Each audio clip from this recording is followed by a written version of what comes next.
Hello বন্ধুরা, আশা করি তোমরা সবাই ভালোই আছো। আর এখন বাজে প্রায় 11:15টার মতন। আর আমার কিছু কথা তোমাদের সাথে বলার ছিল আর শেয়ার করার ছিল, সেই জন্যই করছি। মানুষ একটা সময় হাঁপিয়ে যায়, বুঝছো?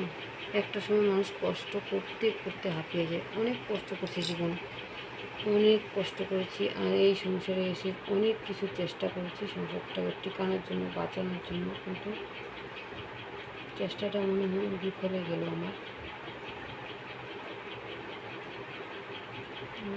আমি এখন আর সহ্য করতে পারছি না। এখন আর সহ্যের সব সীমা পেরিয়ে গেছে।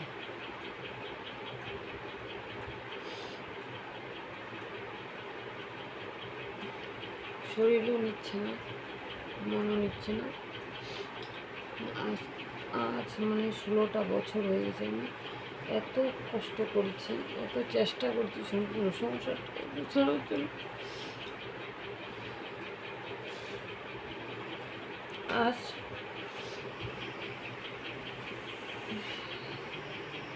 বলতে পারছি না। হ্যাঁ, এখন আমি একটা চ্যানেল খুলেছি, তাই তোমাদের সাথে শেয়ার করতে পারি। একটা সময় মনে হয় না কি পৃথিবীর মধ্যে না থাকতাম, এটাই ভালো ছিল।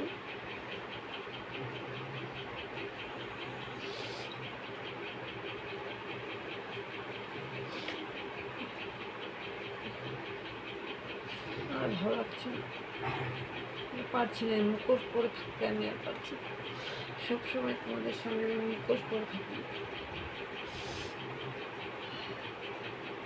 আমার ভিতরে যন্ত্রণা, কষ্ট আমি সবাইকে বলতে পারি না, তো আমি মুখোশ পরে থাকি।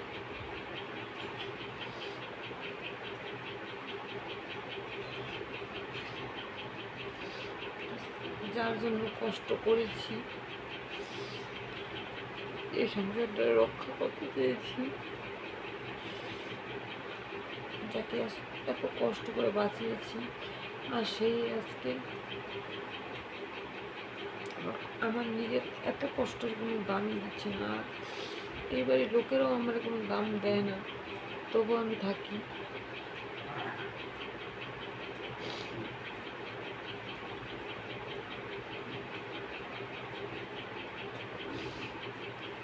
তবু আমি চেষ্টা করি। আর আমার বাপের বাড়ির কথা তো আমি বলবোই না। ওরা মানে উঁচু স্থলের মানুষ, ওদের কথা আর কী বলবো। বাবা বলতো আমাকে যে মা, তোমার কপালে ছিল, কপালে আছে। কিন্তু আমি অনেক ধৈর্য ধরে, অনেক কষ্ট করে আজকে এই জায়গাটায় এসেছি। কিন্তু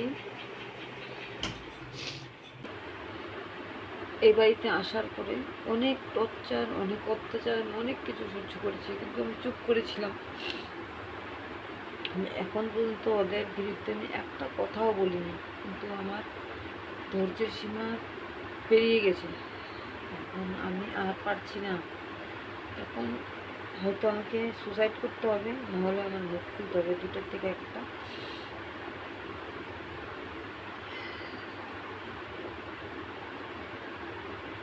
কারণ আমার স্বামী কোনোদিনই আমাকে বুঝেনি, ওর জন্যই আমি লড়াইটা করেছি আর এত পর্যন্ত এসেছি। আর এই যে আমার ঘর দুয়ার দেখছো, অনেক কষ্ট করে করেছি। এই জায়গাতে ছিল একটা বাচ্চার গর্ত ছিল, অনেক কষ্ট করে, অনেক লড়াই করে এই জায়গাতে আমি এইটুকু তৈরি করেছি। অনেক ঋণ করে, লোন করে, অনেক কিছু করেছি।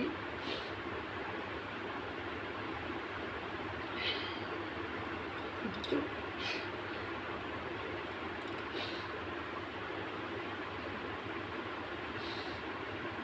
মানুষের একটা ধৈর্যের শেষ থাকে।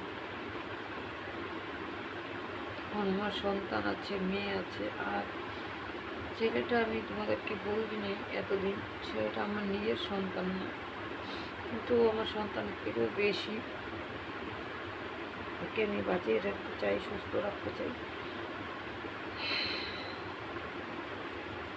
তো আজ পর্যন্ত এই বাড়ির জন্য আমি অনেক কিছু করেছি, কিন্তু সবাই আমাকে অপমান করেছে, অবজ্ঞা করেছে, অবহেলা করেছে। হ্যাঁ, আজকে আমি বলছি তোমাদেরকে,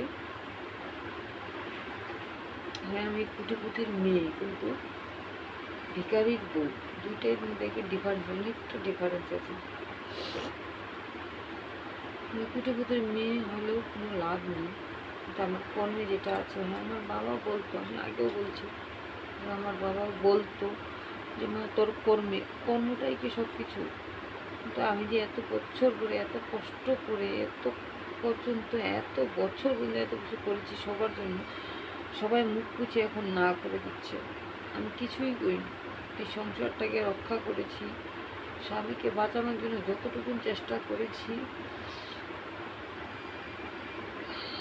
আজকে আমার প্রচণ্ড খারাপ লেগেছে, করার মতো না। বাড়ি ছেড়ে আমি এখন চলে যেতে চাচ্ছি, কিন্তু বাচ্চাদের মুখের দিকে তাকিয়ে আমি যেতেও পারছি না। কিন্তু আমার সবার সামনে মুখোশ করে থাকতে হবে। হয়তো আমি পরেও ভিডিও দিব, কিন্তু মনের কষ্টটা আমি শেয়ার করতে পারছি না কেউর সাথে। আর এবারে লোকেরা তো বুঝবেই না, আর আমার বাপের বাড়ির লোকেরাও বুঝে না। ওরা বড় লোক মানুষ, ওদের অনেক টাকা পয়সা আছে, ওদের কথা বললাম না। কষ্টটা আমি করছি, কিন্তু বাবা ছিল, বাবা কষ্ট। আমার বাবার মতন কেউ কেউ হবে না। আমার চোখের সামনে আমার বাবা চলে গেছে, আমার অনেক কষ্ট করছে বাবাকে বাঁচানোর জন্য।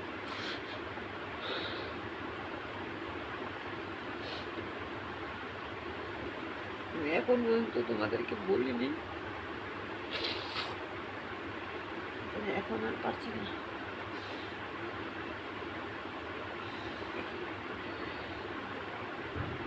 এখন আর লড়াই করতে পারছি না।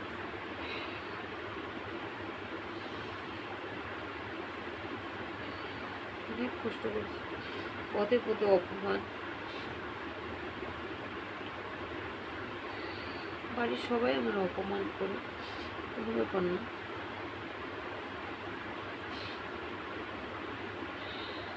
সবার কাছে ভালো থাকলেও আমার স্বামী এবং আমার শাশুড়ি মার কাছে আমি কোনোদিন ভালো হতে পারবো না।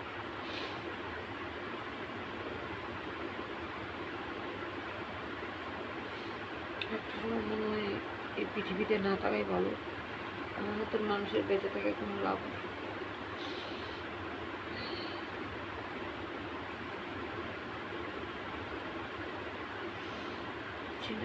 এখন পারছি না, ভাইগুলো করতে আমি হাঁপিয়ে গেছি।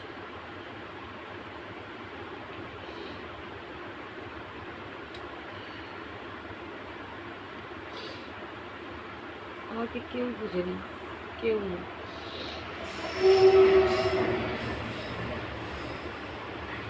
একটা সময় আমাদের গিয়েছে, যখন আমার বরের অ্যাক্সিডেন্ট হয়, তখন আমাকে বলেছিলাম পাতা টুকিয়ে রান্না করছি, বাচ্চাকে কুঞ্চা কেটে রান্না করেছি। অনেক কষ্ট করেছি, অনেক কষ্টের কথাগুলো আমি মনে করতে চাই না, কিন্তু আমি বরকে বুঝিয়েছিলাম, মানে আমার হাজব্যান্ডকে, যে না, আমরা তো এখন একটা বড়সড় বিপদ থেকে উঠেছি। অনেক কষ্ট করে 5টা বছর আমরা কষ্ট করে ওকে অনেক কষ্ট করে বাঁচিয়েছি। মানে কী বলবো, ওকে কেউ বলেনি বাঁচাবে, কিন্তু বাঁচানোর পরেও ও আমার একটা কথা শুনেনি। ও সঙ্গ দোষে, মানে ও বন্ধু বান্ধব সবার কথা শুনে আমার অনেক নষ্ট হয়ে গেছে। ওর কথা কী বলবো, তবু চেষ্টা করি যে বেঁচে থাকুক, সুস্থ থাকুক, আর আমিও স্বাভাবিক থাকার চেষ্টা করি, কিন্তু স্বাভাবিক থাকতে পারছি না। এখন আর লড়াইটা করতে পারছি না। হয়তো নিজে সুসাইড করতে হবে, না হয়তো বাড়ি ছেড়ে চলে যেতে হবে নিজের থেকে একটা। কিন্তু আমি কী করবো, আমি নিজে কোনো কাজকর্ম করতে পারি না। আমি চেষ্টা করি, আমি জীবনে একটাই লক্ষ্য ছিল যে আমি সবাইকে সাহায্য করব, গরিব দুঃখী মানুষকে সাহায্য করব, নিজে একটা কিছু করব, নিজের পায়ে দাঁড়াবো। কিছুই হলো না। আর যারা সাহায্য করতে পারতো তারাও আমাকে একটুকু সাহায্য করেনি, হয়তো করবেও না। তাদের কাছে আমি বারবার বলেছি আমাকে একটু সাহায্য কর, একটু সাহায্য করো। করেনি, কেউ করেনি আমাকে একটু সাহায্য।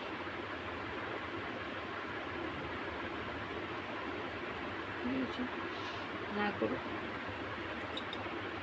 মৃত্যু থাকবে তো মৃত্যু হবেই, আর বেঁচে থাকা হলে বেঁচে থাকবে।